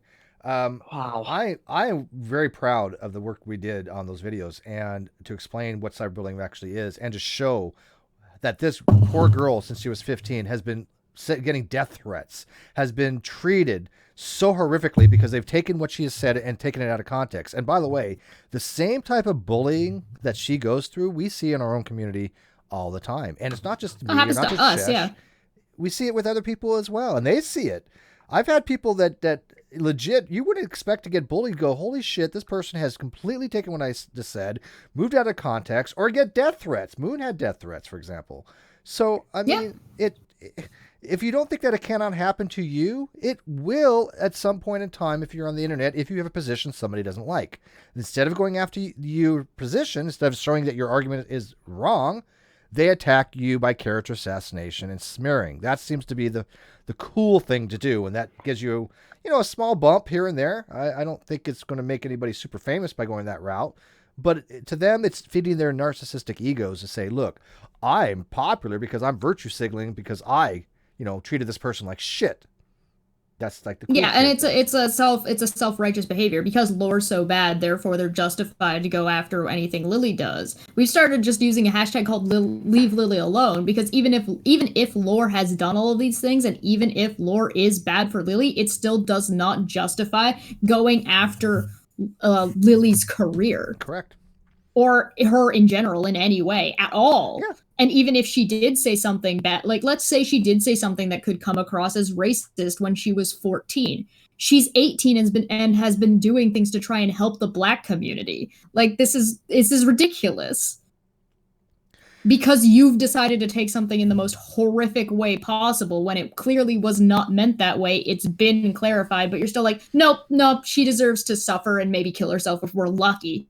That's, I think, what a lot of them want to do. I think some of them are so twisted, they want to get people to try to kill themselves. Yeah, it would be good if the police took this kind of thing more seriously. It's hard to prosecute that kind of stuff. And unfortunately, they'll just put it as, just, kids being kids or people being mean. No, these aren't children, though. These aren't children. Oh, no, I know. These are actually, like, grown people that have been picking on this kid adults, since she was 15. And it's like, wait a minute. If you had a daughter or son that was 15 that people were sending death threats to and telling them to go kill themselves, you might be a little bothered by it. I mean, people have no empathy. Oh, no, just get off the internet. Yeah, just get on the internet. It's a shame that what she does is on the internet. That's her work. There isn't an off the internet in the society anymore, but especially if you're working in any way like that. But just, you know damn well, if, like, for example, if I had a full-time job, they would be calling my work 24/7. Oh, absolutely. Yeah, they would. Yeah, because they 100%. Have no values. They have no ethics. They have no honor. And they've done it. People have actually called my friends' works before. And we know people that have called other people's work, and we know people that are part of your troll group that have laughed and made actual attempts to get other people to try and kill themselves. Yep, that's true. We know that exists. So, so it's like fantastic people. Yeah, Truly. well, they're the ones, and these are the people claiming moral high ground. Claim the moral high ground. It's like, really? Steve's Hitler. Steve's the satanic, demon or something, and they're claiming the moral high ground where all they do is bully people. Okay, let's go with that. Wait, what is it this week? Are you Stalin, Hitler, or Mao? All of the above, man. Yeah, yes. Yes. And a lot of it does stem from the whole atheism thing, because I'm such a pariah in the atheist community because I don't kiss their ass, and I explain to them why they're philosophically I'm a pariah in the atheist community because I hang out with Steve. I didn't know you were ever in the atheist community. No, yeah, that's true, though. She was actually in a They wouldn't group. let me in. She was actually in a group of a lot of atheists, and I swear to God, they didn't seem to give a shit about your feelings or your nothing. It was bizarre. No, I left the group because I felt unsafe in there. The Monk 72 said, at the Great Debate Community, just listen back to the whole atheism definition thing earlier, and it sounds like you're mixing propositional and dogmastic logics. What is it? It's not really dosastic logic. That would be more along the lines of epistemic. But I mean, I could use dosastic logic, like for example, like with particularly a reasoner, it would be a dosastic position that's used to define Moore's law or Moore's paradox. I'm sorry, but if you say, he says, it's fair to say that if you define atheist as B, not P, and deny the validity of not BP, well, not BP will entail. B not P entails not BP, right? So if I say I believe the proposition is false, that entails I don't believe the proposition, right? But not the other way around. The converse doesn't hold. It's called.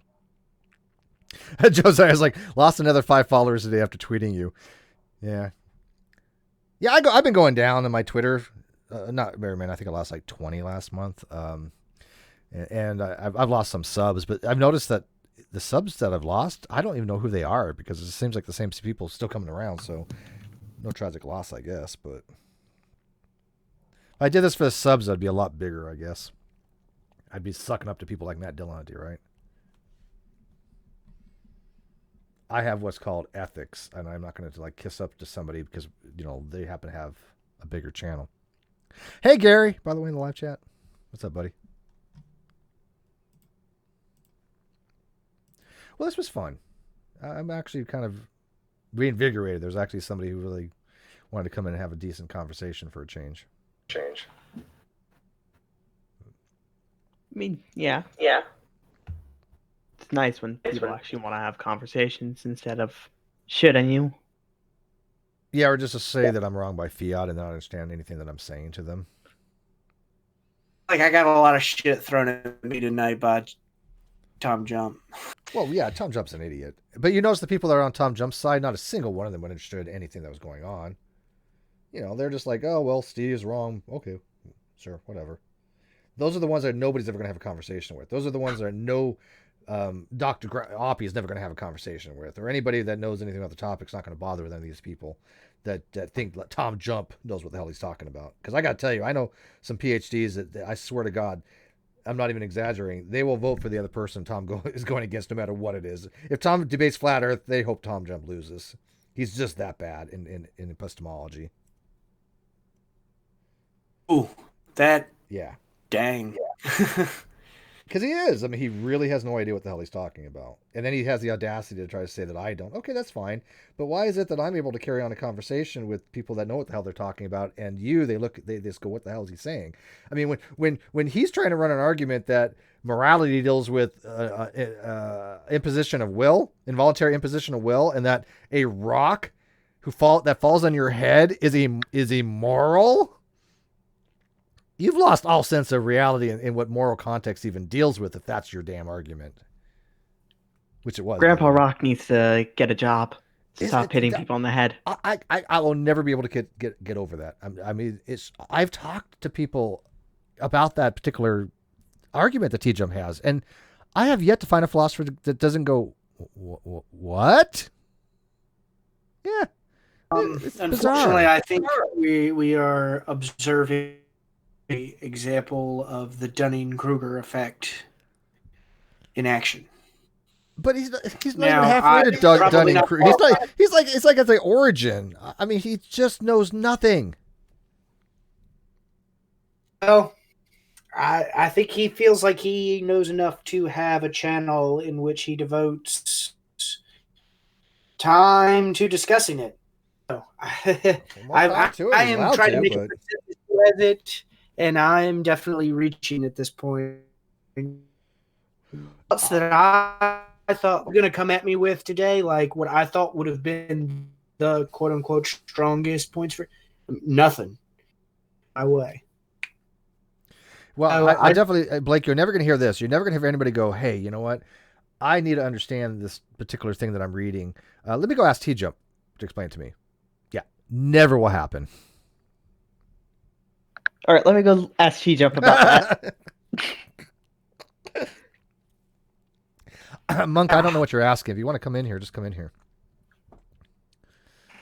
Yeah, I mean, a tosastic is a type of epistemic position if you want to get technical, right? Because epistemics deals with beliefs as well. But a lack of position is just somebody who says, I don't hold the proposition to be true or false. Which, by the way, doesn't tell you anything. No, it's uninteresting. You're just telling to someone about your psychological states. Yeah. If I say, hey, Cool, Blake, what do you want for help dinner? And you answer say, the I don't want question. chicken. Okay. How's that helpful? But they've been so indoctrinated to think that that's normative. Like even Tjump's like, well, most atheists use it that way. Well, Tjump, I don't think you're right on that because I talk to a hell of a lot of atheists, probably more than he does.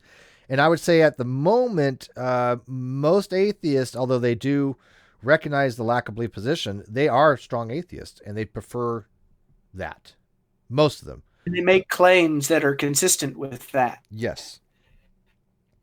Yeah, it's only in the atheist community of Austin and those groups where they're like, oh no, atheism is just merely a lack of belief. But those are small compared to the world. I talk to people all over the world, you know. All right, well, I do appreciate having me on to turn in. I didn't realize it was midnight. No problem, buddy. Yeah, I'm gonna wrap it up here soon. So Thank you so much for having me on. thank you, Blake. Appreciate it. Personally, I think with like the ones that are going for the more political side of things, just use non-religious. Just go with that instead. Or yeah, I mean, non-religious is just basically somebody who Non-theist. Yeah, you can have somebody who's a theist and be non-religious. Religion is more of a religion. Has Absolutely. actions. A lot of religious people will claim that they're not religious. Yeah. Like a lot of theists will claim that they're not religious because they don't like the institution of religion itself. Very, very true. Yeah, because religion deals with more of an action, right?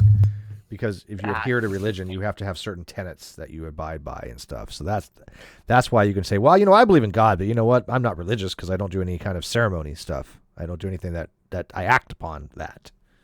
So, and religious is not the same as spiritual. Yes, that's true too. Yeah. Okay. Yeah. Good point. Yeah.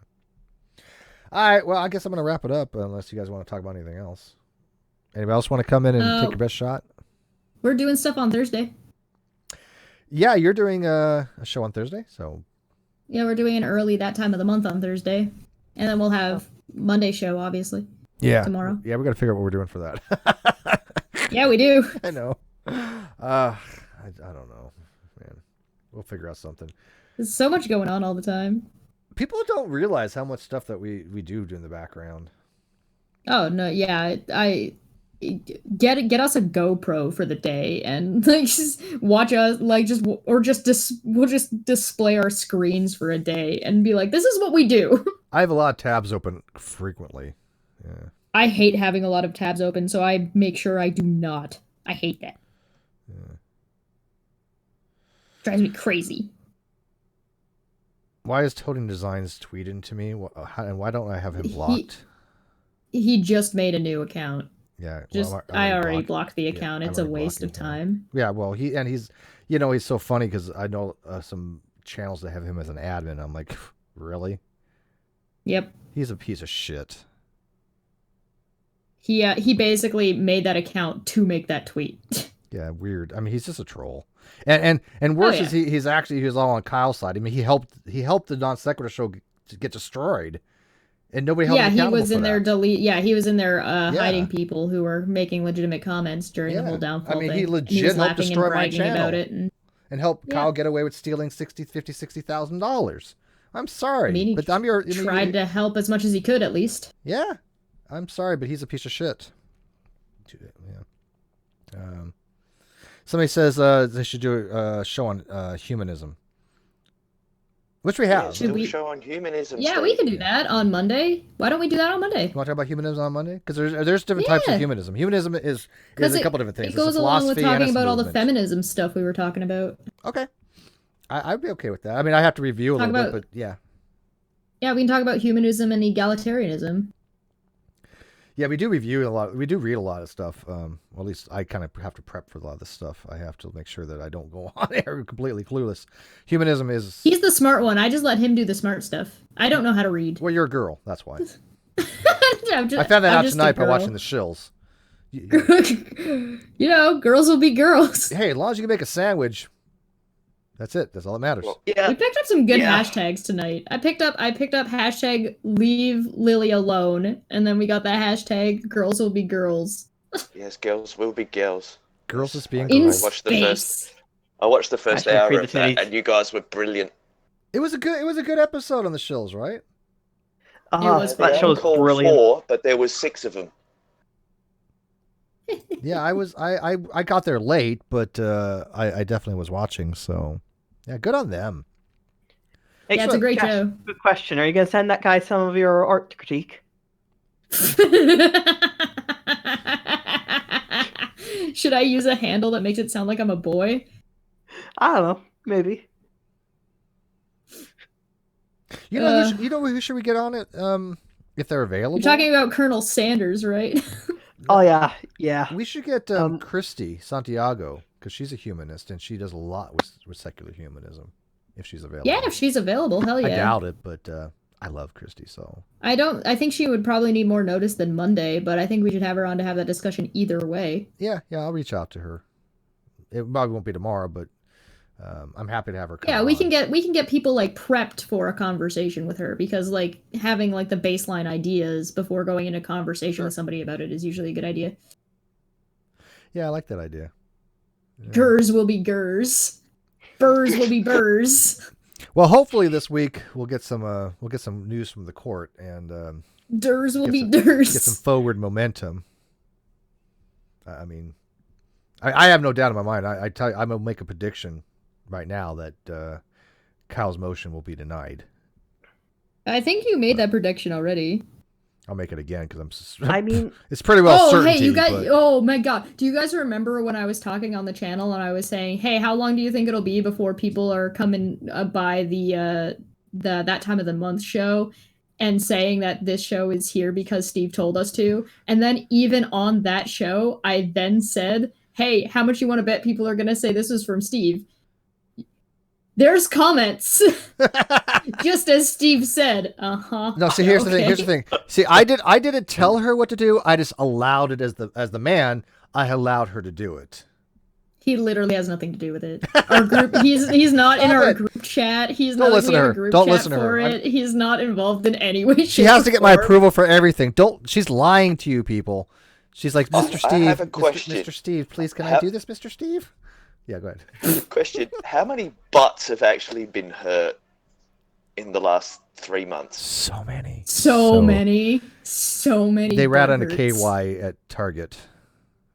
Yeah, Are we talking but I about grew up like in the sales are through the individual roof. butts or each hurt on those individual butts also? Because I know there's a lot of the same butts have been hurt over and over and over again. Okay, so I could name the cucked few that have had their butts hurt, but it's their followers that have got the butt hurt that come in and harass you, and all that, because they pushed me out, right? Oh yeah. There's no After doubt I there. told them to stop and shut the fuck up and leave it alone, I got pushed away. Yeah. One of us. You have to be one, not us, but one of them.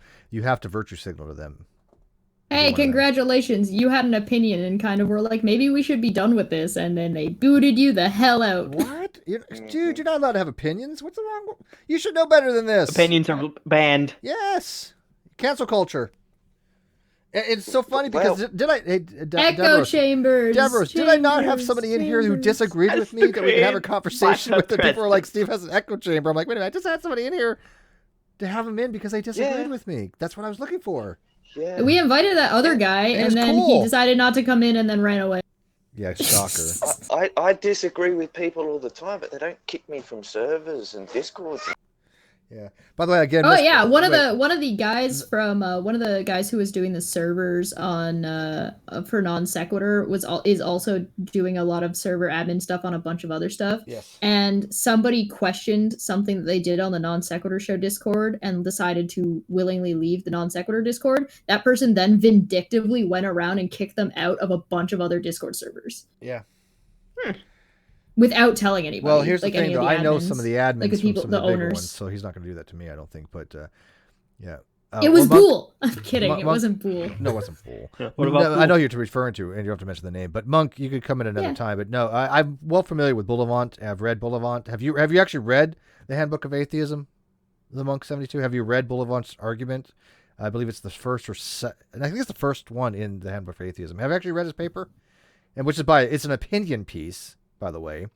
And so that's fine. People can argue for anything they want in an opinion piece. That makes no difference to me when it comes to what's normative. And I think Boulevant is wrong. By the way, Boulevant is a theist, by the way. But yeah, I think Boulevant doesn't make he doesn't make Hashtag a it was Bool. So yeah, I think It was Boulevant's Bool all along. argument is not very convincing by any stretch of the imagination. Bool of Oh, it. wait. Nope, I'm not a philosopher. Well, can I recommend you read this stuff that you cite? Because I have actually read these things. I have actually read the stuff that I talk about. But you play It's the one one thing on I actually TV? do read. I don't. You know. Oh, it's like Ken Holland. Well, this is why Oh, this is now why it it's funny doesn't when I hear actually people read. quote stuff, and it's like they'll quote like Anthony Flew, and I'm like, have you read Flew? No. Oh, God. Okay. Have you? Oh, the quote I've said. No, they person quote usually Martin. say. Have you read Martin? No. Hold on, Steve. That's way too reasonable of an answer of them just saying no. That's never the answer they give. If you say, "Hey, have you read Flu?" They go, "You're just trying to make me use your definition."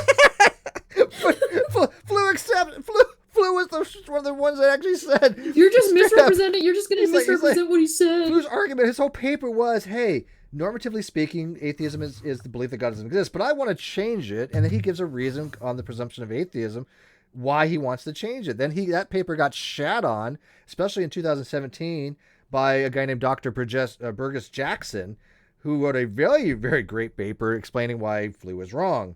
And I happen to like Burgess Jackson's paper. By the way, I've read it multiple times. And so, and he uses logic to explain why Flew's argument is not very good.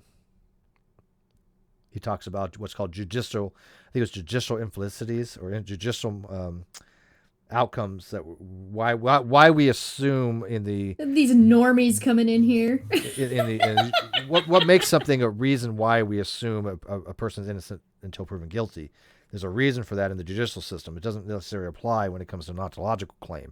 There's no benefit to say, hey, we're going to have assumption that there are no gods because there's no exigent circumstances of what happens if you're wrong, as opposed to a person who's innocent who gets to go to jail. Because we as a society think it's worse for an innocent man to go to jail than a guilty man to go free.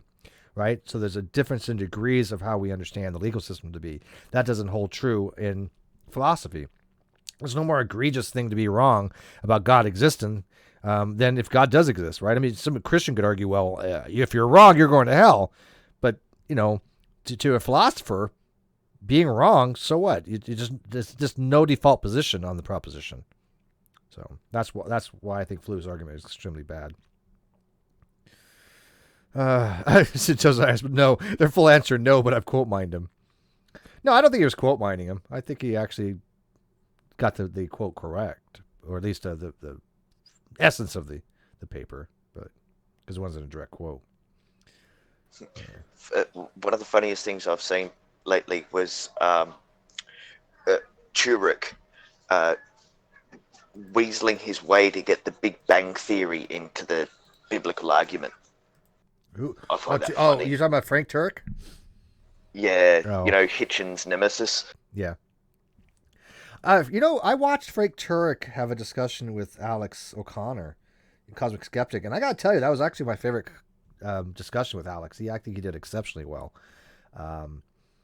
But Frank is a little disingenuous.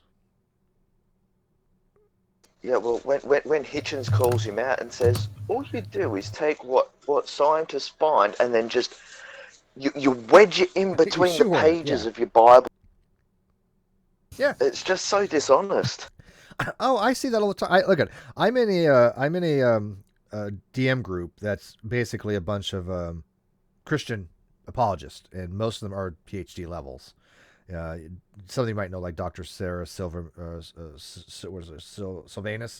Dr. Sygart, and a few other people, and I definitely see that those types of people shoehorn things quite frequently, and I'll see it, even on, I think it was Biologos or some other things where they'd be like, man, when I found out DNA is talked about in the Bible, I was like, oh, glory to God. I'm like, what? Like, where? And they do the same thing, like, oh, when relativity and Big Bang cosmology is in, Bible. I'm like, where? And I like Dr. Ross and I like Dr. Rana from Reasons to Believe. I'll be working with them near the end of the year, but they know I don't agree with them on any of that, because I think, like you said, they just pitching this stuff in there. God stretched forth the heavens, must be Hubble's constant. No. A question I heard the other day was, so, and this comes from Brian Cox. He turned around and he goes, okay, so imagine going up to a theistic person and saying, well, if the universe is infinite and always was, where does the creator fit in? Well, I don't have a problem with somebody positing a creator being outside of our spatial-temporal thing. Now, I don't know exactly what that would mean. I'm not saying that I do. But if they want to try to posit and explain it, I'm okay with that. But it's really confusing because there's something called theistic personalism. And theistic personalism is basically the position that God sustains the universe. So God exists outside of the universe and sustains it rather than being incorporated as part of it, which would be more of a classical theist position. And I don't know what that would mean to be something that is outside of our universe. And we're not talking about multiverse, right? Something that is so spatial, temporally removed to be transcendent. I don't think our brains are capable of understanding something like that, even though it was the case, right? Because it's just not how our brains work. Yeah, but to postulate that on something that always was and say that there had to be someone to create, isn't that more of a caretaker role than a creator role? Yeah, it sustains it. It's called what do they call it? Demerge. The great demerge would be the great sustainer of the universe. Yeah, for theistic personalism. Yeah, but that's just another shoehorn, isn't it? Yeah, I'm not a big fan of it. No, I think you're right. I think that. Yeah, it's like even with the 13.8 billion that we believe it to be. Okay, it's an understanding that we've got from all measurements that we've taken. That's the guesstimate age. Yes. Okay, but then they go, oh yeah.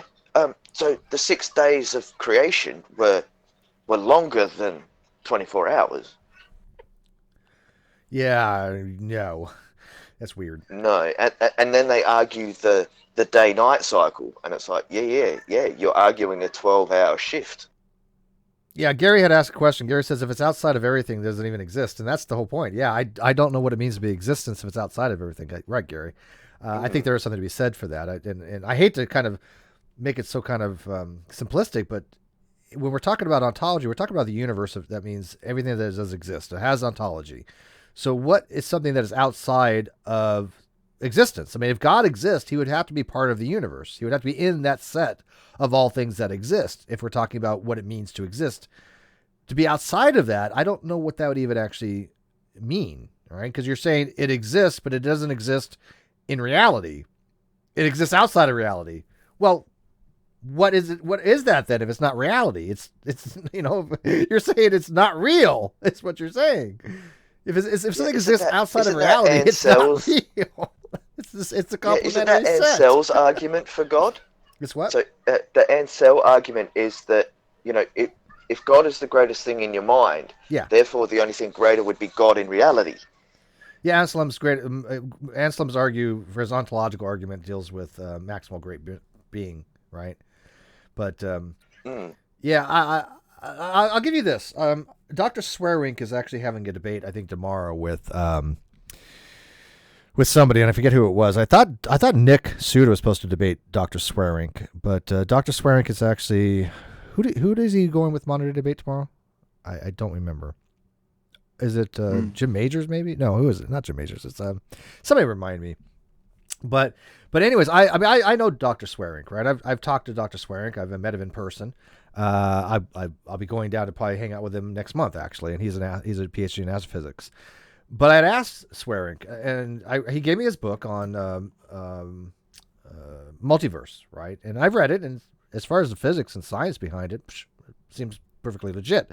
But I asked him, I said, hey, let's assume that levels 2, 3, or 4 multiverse exist. I'm going to concede that a level 1 multiverse exists because I do think that it does.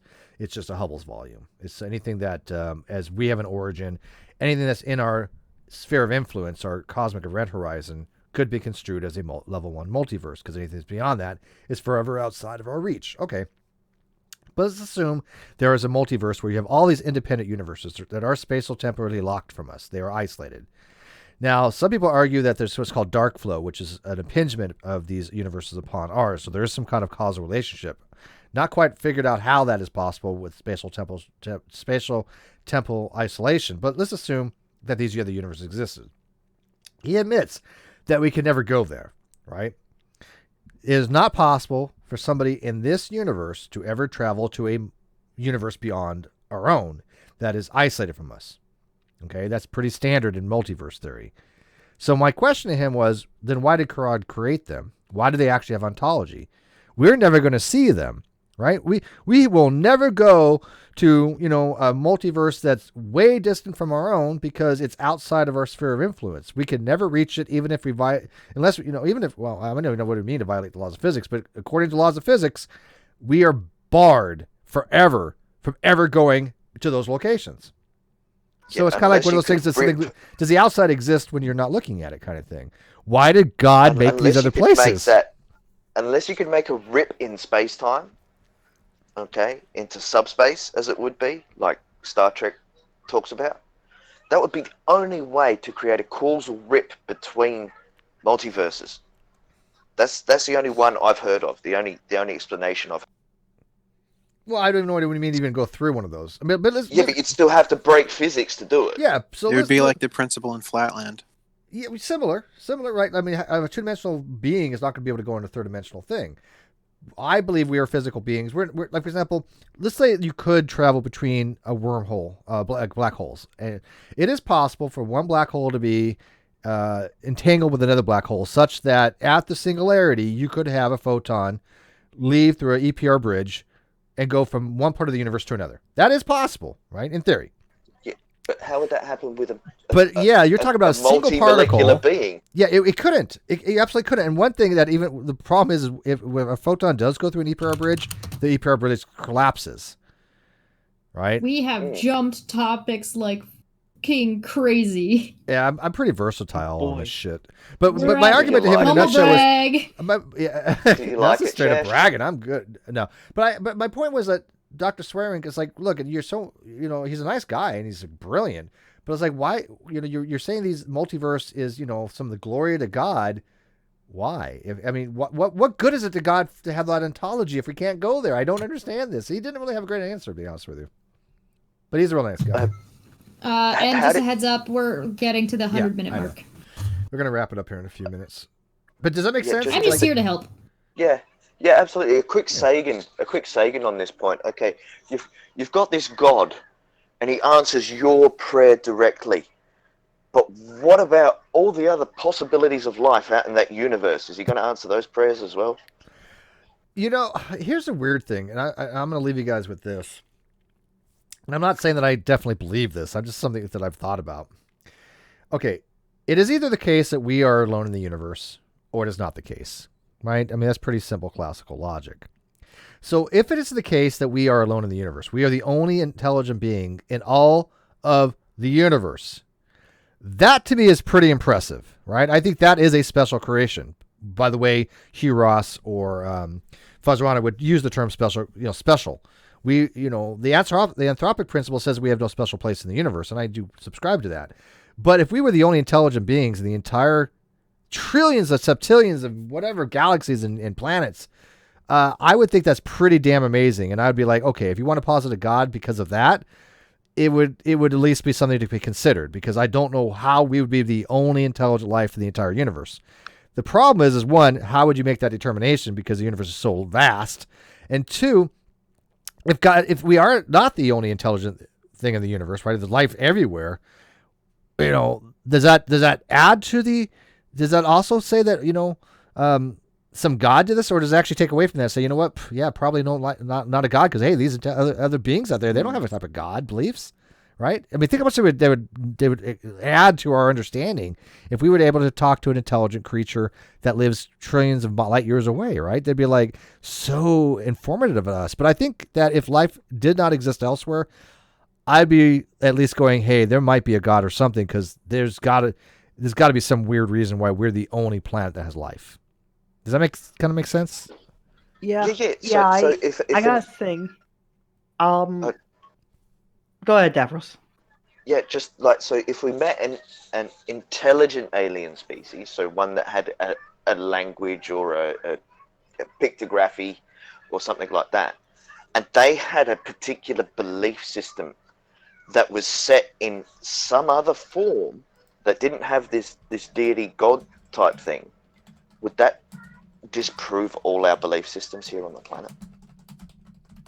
Well, I mean, okay. So if you had an intelligent life out there, some alien existence, and they said, "Hey, you're from that planet, that blue-green planet on the upspin side of the Milky Way. Yeah, we've heard about you guys, but you guys have the wrong God, and they go to war with us. We're screwed." Or worse, what if they actually said, "You know what? We have the same Bible you have." Yeah, that would be freaky, right? Steve, back to what you said. In the case that we were a singular type of life, wouldn't that necessarily be the strong anthropic principle? Well, the strong anthropic principle, if we were created, basically would be we must exist. We are because such of the being in a position us. that we must exist to observe the universe. Mm-hmm. The universe and if there has was to a be being, observed. yeah. Yep. So I mean, I would think that if we went to every possible place in the universe and we never found any other intelligent life, that's pretty impressive, right? I mean, that's pretty much to me that would be enough to convince me there's much more to our existence than mere chance. Mm-hmm. Yeah. Steve, Now, would I still believe in a God? conspiracy Probably not. theorist. But I'd be like, okay, maybe we're in a simulation or something. I don't know. What, Boltzmann brain style? Well, Boltzmann brains only last a few milliseconds, so we couldn't be a Boltzmann brain. What if that millisecond is actually stretched into infinity? Because of time dilation? And what about your sure. cosmic time? Your 12 cosmic seconds of life? How's that for insignificant? We're inside a black hole. Well, you know what? That might not be that far-fetched, actually, but it's because Collective we have human a cosmic stupidity event is formed horizon. a black Yeah. hole. Well, I tell you what, I've seen enough stupidity on this planet that is so concentrated that it hasn't formed a black hole yet. It might one day because it's just so dense. T-Jump's working on it. Yeah. What, so if we get all the conspiracy nuts together and compact them close enough, we might create one. Possibly. Do you know there's The actually density. Do you know there actually is a type of black hole that's comprised of photons, or in theory? Did you know that? Photon, like light, right? It's weird to think that way, but photons have energy, right? Mm-hmm. And so if photons have energy, that means they have to have relativistic mass. And so there actually is a type of black hole that in theory could exist if you had a high enough concentration of light. So it's more of an energy hole. Well, no, it'd be indistinguishable from a regular black hole, I think, because it still would be something that has an event horizon. Its initial composition. Its initial composition. It's a German word. I don't know how to pronounce it. It would be bright. It wouldn't be dark. It's called a Kugelblitz, I believe it is the pronunciation of it. Or Kugelblitz or Kugelblitz. I'm not German. I need to find a German that can explain it. But Kugelblitz is what it's called. What was that weird beer that you guys were talking about? Eisenweifen? Light something bread is what it meant. Oh, the one that Gio was talking about. Yeah, Kugelblitz. Sean got it right. Yeah. I just can't pronounce the word. Eostriber. Geostriber. Yes. I don't mean to cause a tangent. Tonight was the first time I ever tried beer. Really? Ooh, how did that go? I didn't like it. Spit it out. Yeah, that sounds about You right. obviously didn't It's find the bad for right me. beer. I like beer.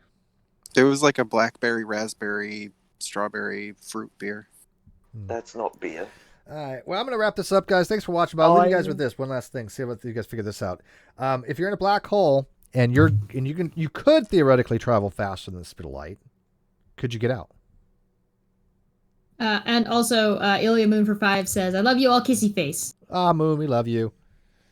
So, what do you guys think of that? If you went inside Event Horizon and you could go faster than the speed of light, let's say warp speed 10 inside, could you get out of the Event I think it's a question that can't even physically be comprehended. Oh, I think it's comprehensible. I think there's actually an I'm answer going to to it. say no, as Why? even light can't get out of black holes. But you're If going you faster than the accelerated speed of to light. that, what speed would a average mass of a human have to be? I mean, the more you accelerate, the greater your mass becomes. So wouldn't you become a black hole? Let's even forget the relativistic effects. You become a black Yeah, hole. You want to know the forget answer? physics. You want to know the answer? There is one. The answer is this: you could never escape the Event Horizon, even if you travel faster than the speed of light. You know why? Because all paths lead to the center. All world paths and timelines past the point of an Event Horizon lead to the center. So the faster you go, the faster you go to your destruction. That's it. So all this, because the only directions you can go, all go eventually through timelines to the middle or the singularity of the black hole. So no matter how fast you go, you're still not going to escape the Event Horizon. You're just going to die faster. That's it. The Pretty Monk cool, right? 72 makes a good point. That's They a said really interesting yes. concept. Yeah, it's geometry. The Monk 72 makes a good point. They said that yes, since we're ignoring physics anyway, you can do whatever you'd like. No, I'm just saying that the relative like a effects tor- doesn't really it- matter because It's like a torus. you're still going to die. Yeah. Well, actually, what's weird is there actually is a type of black hole called I believe it's a Kerr-Newman type of black hole that has angular momentum and rotational and charge.